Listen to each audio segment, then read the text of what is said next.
میں ایک واقعہ آپ کو سناتا ہوں جو خود میرے ساتھ پیش آیا. میرے پاس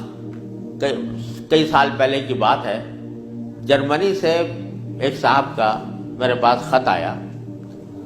اور انہوں نے اپنا حال یہ لکھا کہ میں پاکستان میں تھا اور وہاں سے پھر میں روزگار کی تلاش میں جرمنی آ گیا. جرمنی جب آیا تھا تو اس وقت دین کا کوئی احساس میرے دل میں نہیں تھا، دین کی کوئی فکر میرے دل میں نہیں تھی. میں صرف دنیا کمانے کے لیے یہاں پر آ گیا تھا، تو نہ اپنے دین کی کچھ خبر تھی، نہ معلومات تھی، نہ اس پر عمل تھا. لیکن یہاں پر رہتے رہتے میں نے ایک کرسچن لڑکی سے میرے تعلقات ہو گئے اور پھر میں نے اس سے شادی کر لی. شادی کے بعد بھی کوئی دین کی طرف رغبت پیدا نہیں ہوئی، کوئی احساس پیدا نہیں ہوا. لیکن جب اولاد ہو گئی اور اولاد ذرا نشو و نما پانے لگی، ذرا سی وہ سمجھدار ہونے لگی، تو اس وقت میں نے دیکھا کہ میری کرسچن بیوی وہ اولاد کو کرسچینٹی پڑھا رہی ہے اور کرسچینٹی کی تعلیم دے رہی ہے. تو اس وقت میرے دل کا اندر کا سویا ہوا مسلمان جاگا کہ یہ میری اولاد ہے اور یہ کرسچن بننے جا رہی ہے، میری بیوی اس کو کرسچینٹی پڑھا رہی ہے. تو میں نے اپنی بیوی سے کہا کہ تم اس کو یہ کرسچینٹی مت پڑھاؤ. بیوی نے کہا میں کیوں نہ پڑھاؤں، یہ میری بھی اولاد ہے اور میں اس کو حق سمجھتی ہوں، تو اپنی اولاد کو بھی ویسے ہی بنانا چاہتی ہوں. میں نے کہا نہیں، کرسچینٹی حق نہیں ہے، اسلام برحق ہے. تو اس نے کہا مجھے ثابت کرو کہ کیوں برحق ہے اسلام اور کرسچینٹی میں کیا خرابی ہے. تو اب میرے پاس علم تو تھا نہیں، مجھے اپنے دین کا بھی پتہ نہیں تھا، کرسچینٹی کا بھی پتہ نہیں تھا. لہذا جب وہ بات کرتی تو میں اس کا جواب دینے کے لیے کی پوزیشن میں نہیں تھا، اس کے سوالات کا جواب نہیں دے سکتا تھا، اس کے اعتراضات کا جواب نہیں دے سکتا تھا. تو میں اس مشکل میں ہوں کہ میری اولاد وہ میری بیوی کی تعلیم و تربیت کے نتیجے میں کرسچن بننے جا رہی ہے اور میرے دل پر آرے چل رہے ہیں، میں کچھ کر نہیں سکتا.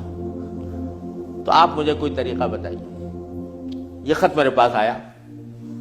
تو میں نے اللہ تبارک و تعالیٰ سے دعا کی کہ اللہ کوئی ایسی تدبیر دل میں ڈال دیجیے کہ جس سے اس بیچارے مسلمان کی مشکل حل ہو. تو میں نے اس کو لکھا کہ ایک تو میری کتاب ہے واٹ از کرسچینٹی کے نام سے، جس میں کرسچینٹی کے بارے میں تفصیل ہے. تو وہ کتاب میں نے بھیجی اور ساتھ میں اس سے کہا کہ آپ اپنی بیوی سے بحث کرنا بند کر دیں، کیونکہ بحث کرنے سے کچھ فائدہ نہیں ہوگا. آپ کو خود معلومات نہیں ہے اور بحث کرنے سے ویسے بھی فائدہ نہیں ہوتا. جب بحث مباحثہ شروع ہوتا ہے تو ہر ایک آدمی چاہتا ہے دوسرے کو زیر کر دے، اس سے کوئی خاص فائدہ نہیں ہوتا. تو آپ بحث کرنا تو بند کر دیں، البتہ ان کو دو باتوں پر آمادہ کر لیں. ایک بات تو یہ کہ اس سے یہ کہیں کہ بھئی خدا کو تم بھی مانتی ہو اور میں بھی مانتا ہوں، اور یہ بھی مانتی ہو کہ خدا سے دعا کی جاتی ہے، تو آؤ ہم دونوں بیٹھ کر یہ دعا کریں، اکٹھے بیٹھ کر یہ دعا کریں کہ یا اللہ اگر اسلام برحق ہے تو ہمارا سینہ اسلام کے لیے کھول دیجئے، اس پر عمل کی توفیق عطا فرمائیے، اور اگر کرسچینٹی برحق ہے تو پھر کرسچینٹی کے اوپر ہمارا دل کو مطمئن کر دیجئے. دونوں مل کے یہ دعا کیا کریں. ایک تو اس بات پر اس کو آمادہ کریں، دوسرے اس بات پر آمادہ کریں میں کتاب بھیج رہا ہوں کہ وہ کتاب کا مطالعہ کر لیں. میں نے یہ لکھ تو دیا، اللہ تعالیٰ سے دعا بھی کی کہ اللہ میں نے لکھ تو دیا ہے، اس کو مؤثر و مفید بنا دیجئے. کچھ عرصے کے بعد اس ساتھی کا خط آیا. اس نے لکھا کہ الحمدللہ میری بیوی نے آپ کی دونوں باتیں تو مان لی ہیں اور کہا کہ یہ دعا بھی کروں گی اور یہ کتاب بھی پڑھوں گی، لیکن ابھی کوئی فرق نہیں آیا، معاملہ کیوں کا توں ہے. تو میں نے پھر ان کو خط لکھا کہ آپ گھبرائیں نہیں اور اس عمل کو جاری رکھیں، دعا کرتے رہیں، تو گھبرائیں نہیں. اس کے کچھ عرصے کے بعد ان کا خط آیا میرے پاس. اس میں انہوں نے لکھا کہ عجیب و غریب واقعہ ہو گیا وہ یہ کہ میری بیوی وہ کسی جگہ کوئی ڈگری کورس کر رہی تھی، اس سلسلے میں یونیورسٹی گئی، اور یونیورسٹی سے واپس آتے ہوئے ہم دونوں واپس آ رہے تھے، وہ گاڑی ڈرائیو کر رہی تھی، میں اس کے برابر میں بیٹھا ہوا تھا، تو اچانک اس نے گاڑی ایک جگہ روک کر اور اس نے اپنا سر اسٹیئرنگ کے اوپر جھکا لیا اور بے تحاشا رونے لگی۔ میں سمجھا کہ خدا نہ کرے اس کے اوپر کوئی دل کا دورہ پڑا ہے یا کوئی تکلیف ہوئی ہے، تو میں پریشان ہوا۔ میں نے پوچھا کیا بات ہے، تو روتے روتے اس سے بولا نہیں جا رہا تھا۔ بمشکل جب میں نے بار بار پوچھا تو اس نے ایک جملہ کہا کہ میں اور کوئی تکلیف نہیں ہے، بس مجھے تم مسلمان بنا، اسلام میں قبول کرنا چاہتی ہوں۔ کہتے مجھے اپنے کانوں پر اعتبار نہیں آیا کہ یہ وہی عورت ہے کہ جو اتنی شدت کے ساتھ مجھ سے بحث کیا کرتی تھی، اور اب یہ کری کہ میں نے کیا کہا، تو بار بار میں نے اس سے پوچھا تو اس نے کہا کہ نہیں، میں سچ کہہ رہی ہوں کہ مجھے مسلمان ہونا ہے، تو مجھے کہیں لے جا کر مجھے مسلمان بناؤ۔ میں پھر اس کو فوراً اسلامی سینٹر میں لے گیا، وہاں جا کے اس نے کلمہ شہادت پڑھا، مسلمان ہوئی، اور اس نے خط میں لکھا تھا کہ یہ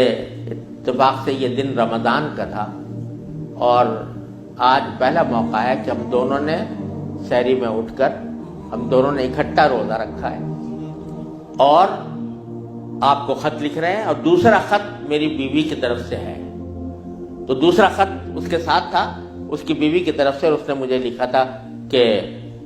میں آپ کا شکریہ ادا کرتی ہوں کہ آپ نے مجھے ایک ایسا طریقہ بتایا جس کے ذریعے اللہ تبارک و تعالی نے مجھے ہدایت عطا فرمائی۔ تو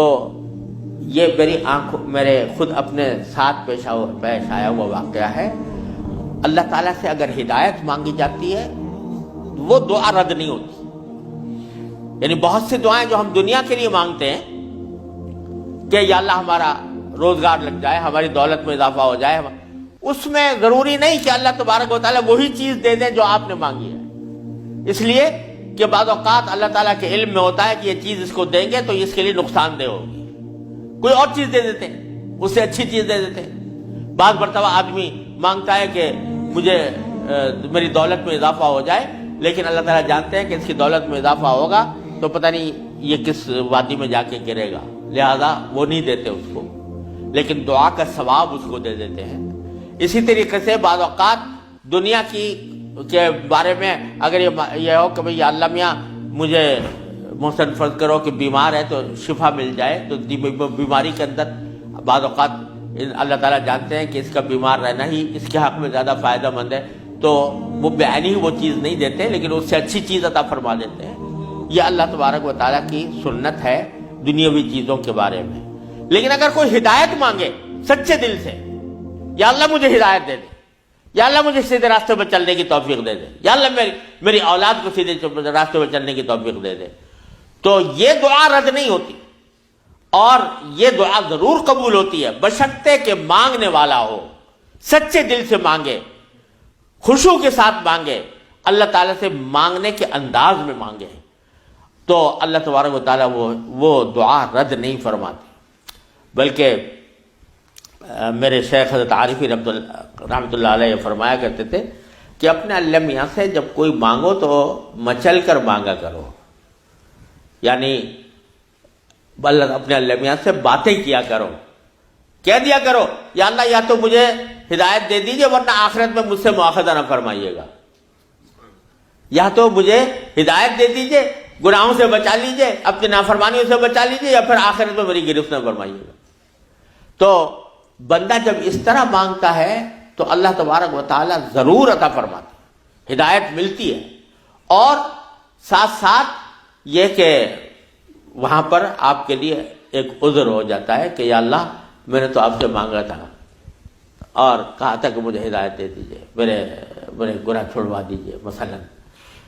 تو آدمی اپنی سی کوشش کرے اور باقی کام کے لیے دعا کرے، صرف دعا بھی کافی نہیں ہوتی، اپنی سی کوشش بھی ضروری ہے۔ جیسے میں نے وہ یہ مثال دی تھی تو میں نے ساتھ میں اس کو کتاب بھی دی تھی، ایسا نہیں کہ صرف دعا ہی پر اکتفا کرے، بلکہ تھوڑا سا طلب اس کے اندر پیدا ہو، کہ طلب بھی ہو، طلب ہو اور اس طلب کے لیے کوئی عملی اقدام